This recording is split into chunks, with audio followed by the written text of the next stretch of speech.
What is going on, Armchair Army Nation? I am so excited to get this new year started. And new year, new podcast. We're going to do things a little bit differently than we have in the past. Overall, we've been pretty much giving you news. Regional Roundup is going to go away. We are just going to kick it, have fun on the podcast, and get people on the podcast that love to have fun, talk some shop, talk some sports with us. But I'm really, really excited the direction of the Armchair Army podcast. Overall, we are just going to have a blast. So can't wait to hang out with you guys, talk some sports, cue the music.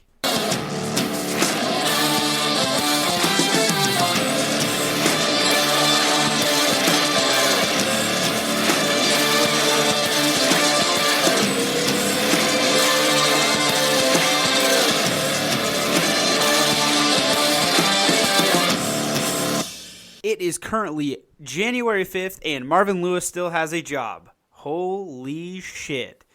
Jon Gruden of the Raiders, Marvin Lewis still having a job? What are we doing, NFL? Jon Gruden of the Raiders, apparently the Raiders are going to win the Super Bowl next year just because Jon Gruden's going to be their coach. He's held out so long. Did people forget he got fired from Tampa Bay? I feel like people have such short-term memories that I have no idea what's even legitimate in the NFL anymore. Jack Del Rio, I hate to burst everyone's bubble in Oakland, but he was a pretty damn good coach. And Jon Gruden going in there, not going to solve a lot of issues. They may be good, but quite honestly, they were good before. Amari Cooper, Derek Carr. I mean, you got Bruce Irvin and then Khalil Mack up the middle. You got to be kidding me. This team should have been in the playoffs. Yes, very down year for the Oakland Raiders. Derek Carr looked very pedestrian this year. Does that mean that Jon Gruden's going to be the savior and solve all the problems? Hell no. Come on. Let's be honest with each other. The Oakland Raiders are going to be good next year. Everybody knows what's going to happen. Jon Gruden's going to be obsessed with this Oakland Raider team. All of a sudden, you're going to hear that Jon Gruden's the savior just because everybody wants him to be. They're going to have momentum going into Vegas, whenever that may be, by the way. I've heard that it's going to be 3 years, 5 years. Nobody even knows. I don't even think they can play in the Coliseum that long. They got kicked out a long time ago, and all of a sudden they have this ginormous contract with the Coliseum to keep them in there. But Jon Gruden of the Raiders, that's the big headline of I get not only the week, but probably the month. And it's not even finalized, by the way, but most likely it's going to happen. I just don't believe it's going to be as crazy as people think. And I may be completely wrong. They may go on a run and win 5 Super Bowls. And you look back on this podcast and I'm an idiot, but who cares? I don't think Jon Gruden is going to kill it the way most people think. But moving on, Steph Curry, game-winning 3 the other night. Splash Bros back. Klay Thompson scores 20 points. Curry scores 32. The Splash Bros are back. I know I have a lot of Golden State hater listeners out there, but you can't hate the shooting. It's awesome. I don't root for anybody anymore, quite honestly, just because they took my Sonics, so that sucks. And I'm just a general NBA fan, so I root for players, not teams. Sorry, everybody that hates Golden State, but I love me some Klay Thompson, WSU grad. I love me some Steph Curry. I watched him play Gonzaga when he was at Davidson and just absolutely destroy Gonzaga and rip my heart out, but that's fine. Still love Steph Curry, but that is going to be it for our news of the week. Big headlines. We're going to move into segments, and we are going into the Schmick Showdown as well, so don't miss it. You're listening to the Schmick Showdown on the Armchair Army podcast.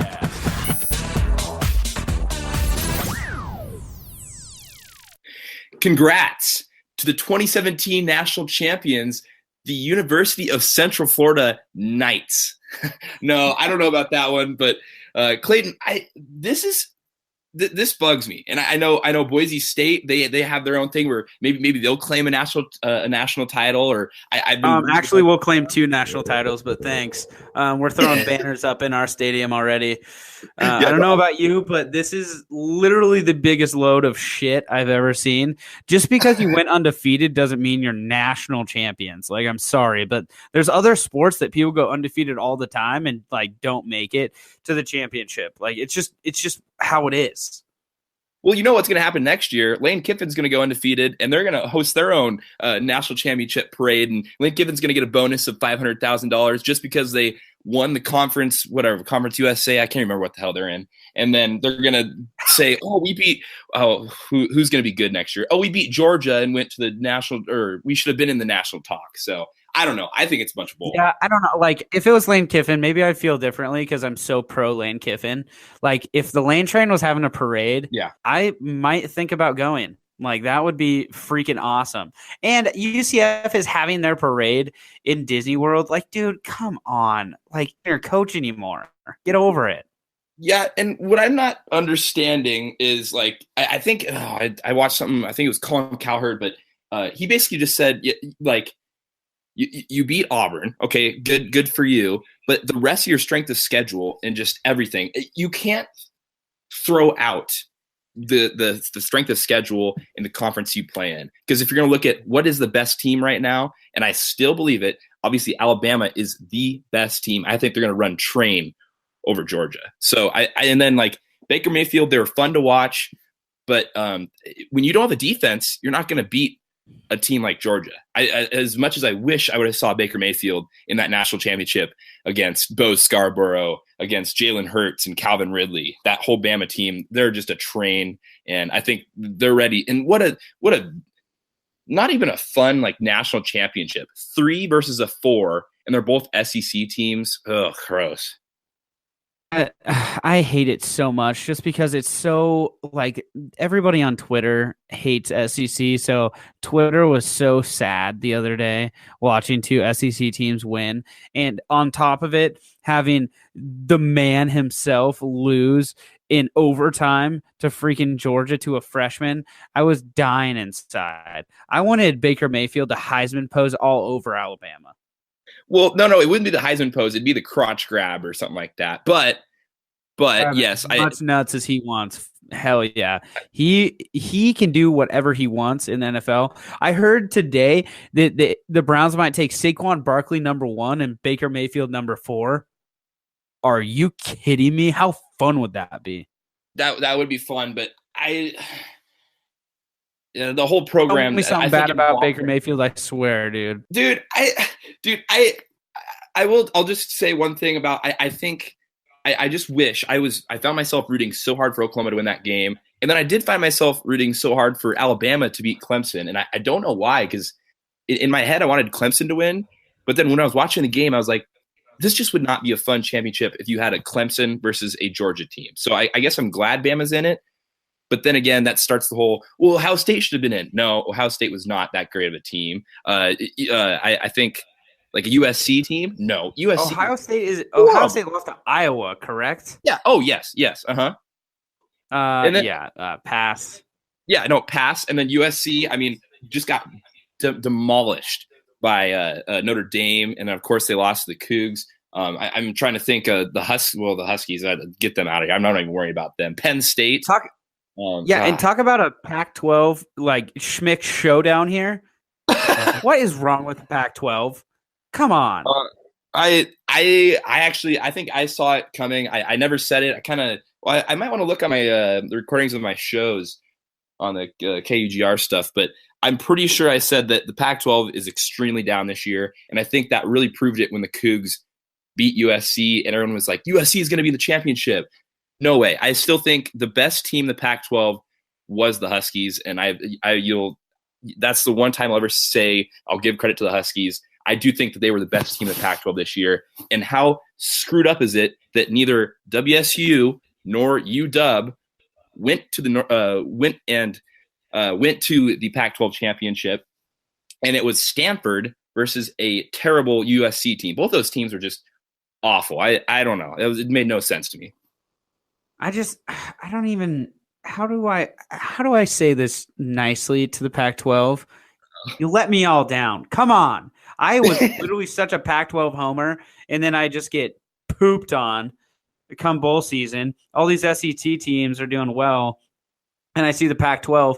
Jake Browning also. Can we talk about how big of a puss he is? I hate that guy. Dude, You want to talk about quarterbacks and system quarterbacks? Sure, Luke Falk's a system quarterback. I'll give it to you on that. But Browning, with the players around him, he is such a system quarterback. He literally hand the ball off to Gaskin, give the ball to Gaskin, or oh wait, there's Dante Pettis running across this thing. I'm just going to throw it to him. Like, he just is doing what Chris Peterson is telling him, which, that's what you do. You do your job. But that kid, I agree. He is a puss. I agree with that. I heard his girlfriend broke up with him before the game, and everybody was like, well, that's why. And I was like, if you guys could run a goddamn hook and lateral, maybe you could come over to Boise State and play. Well, and then, okay, do you hear WSU's quarterback Luke Falk had a broken wrist since the Boise State game? Well, yeah, we break wrists, dude. That's all we do. and then give up 21-point fourth quarter leads. Oh, geez. Yeah, we should have just left in the third quarter. Yeah, so, you definitely. But dude, how ballsy is that though? To play with a broken wrist literally for 11 games, that's insanity. I mean, like, to get hit after hit after hit against Cal too. Like, he got sacked like 8 times. Like, dude, that must have hurt so bad. Times. Yeah, 9 times, and to see how many times he's fall. I wanted to go rewatch an old game and just see, like, does he not like catch himself on his falls? Because apparently he was playing with a cast under his glove because he had a glove on the left hand. Dude. So he had like a sort of cast, and like I just don't know how you'd play with that. And I mean, he's still the leader in WSU. Starting quarterback wins. I mean, holds all the Pac-12 passing records, and I'll give it up to him. That guy's a champ. Obviously, it wasn't the way that WSU wanted their season to end, but I mean, that not middle of the season. I'll say the beginning of the season was really good, 5-0, and then all of a sudden you get a road bump against. Not even a road bump. You get destroyed by Cal. Oh gosh, I'm done with that. No. I heard Leach might go down to Arizona. Nope. I'm kidding. I haven't heard that at all. that is not a thing. No. But I want to leave Pullman for Tucson. That'd be cool. No, you did hear. So the linebackers coach is going to do special teams for UCLA under Chip Kelly. I heard Grinch is gone today too. Yep, and then defensive coordinator Alex Grinch is going to be like the 10th assistant for Ohio State, I guess. I don't know about that. Yeah, they have like a co defensive coordinator now. So apparently it takes 7 to make a play call at the Ohio State University. At the Ohio State University, it does take it must take a lot. But Urban Meyer, I mean, he's got a good track record. So, well, they can be the defensive coordinators of Ohio State. Yep, exactly. No, I agree. I don't know. It sucks that Alex Grinch is gone, but at the same time, Leach has got to figure it out one way or the other, because the biggest thing that killed the Cougs last year was their offense. Like, let's be honest. No, yeah, I 100% agree. The one thing that I'm happy about with WSU is their receiving core. A lot of their guys are they were all young. That was the thing. Even though you lose Tavares Martin Jr. on the outside, you lose Isaiah Johnson-Mack. Tavian Martin, he looked awesome in the bowl game, even though they had 2 touchdowns. But that kid is something special. I think the receiving core is still going to be good. Jameer Calvin, receiving core is going to be awesome. Helinski was not afraid to throw the ball around, which it seemed like Luke Falk was so afraid to make a mistake. That was what I saw at the end of the years. He was so afraid to make one mistake. So that's why Helinski, I think, got the start, even though the whole surgery and the wrist and stuff for Falk. So I think there's still some good things coming out of WSU, as we'll see next year. So Leach can leave after the next year? I hope. Oh, man, dude. Oh, give us a little, I guess, oh, gosh, buyouts. I don't know. Hopefully not. Please no. Hopefully not. I appreciate you coming on. That is the Schmick Showdown. Noah, we'll see you next Friday, all right? All right, sounds good. I always love having Noah on the podcast for the Schmick Showdown. He's a lot of fun to talk to. But we are going to move into some more segments here. We have a good vibe, bad vibe for you, so don't miss it. This is Good Vibes, Bad Vibes on the Armchair Army Podcast.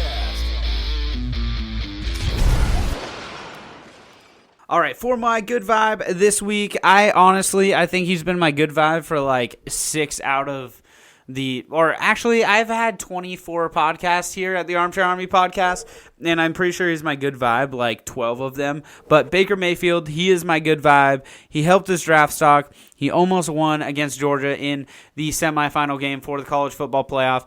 One of the funnest people to watch play football that I've ever seen. He is my good vibe of the week. Sad to see him leave, but honestly, on one of the highest notes that you could think of, just exciting the whole country.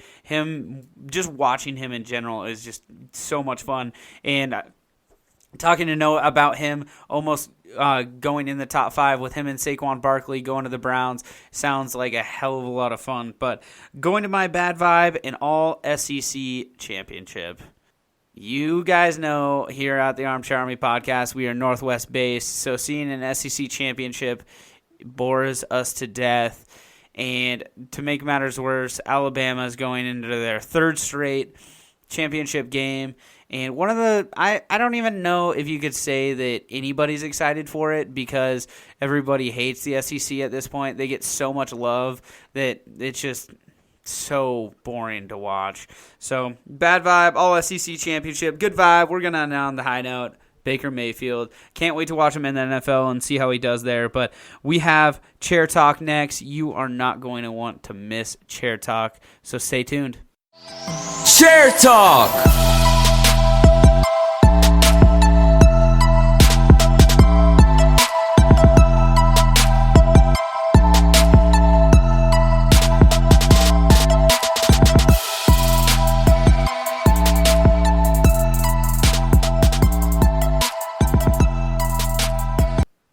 All right, for my Chair Talk today, we are going to have Bengals Marvin Lewis. He gets extended once again, even though the Bengals haven't made the playoffs in a couple of years.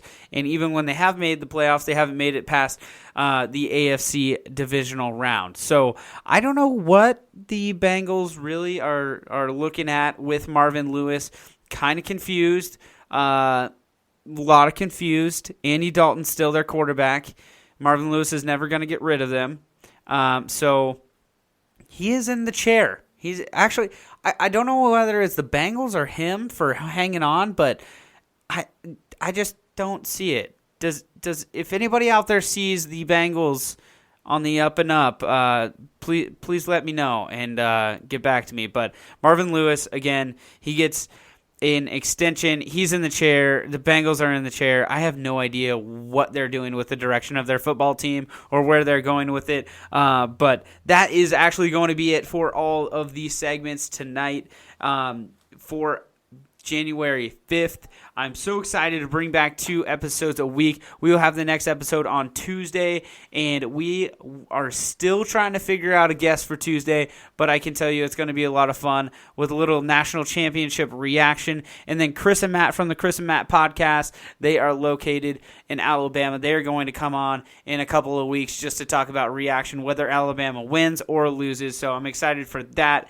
But everybody in the Northeast, be safe. I know there's the vortex or whatever is going on. It's making a winter wonderland out of the Northeast, but you guys stay safe. Thank you guys for listening to the podcast. I'm so excited to be back. We are going to have a great year. I'm excited. New year, new podcast, good vibes.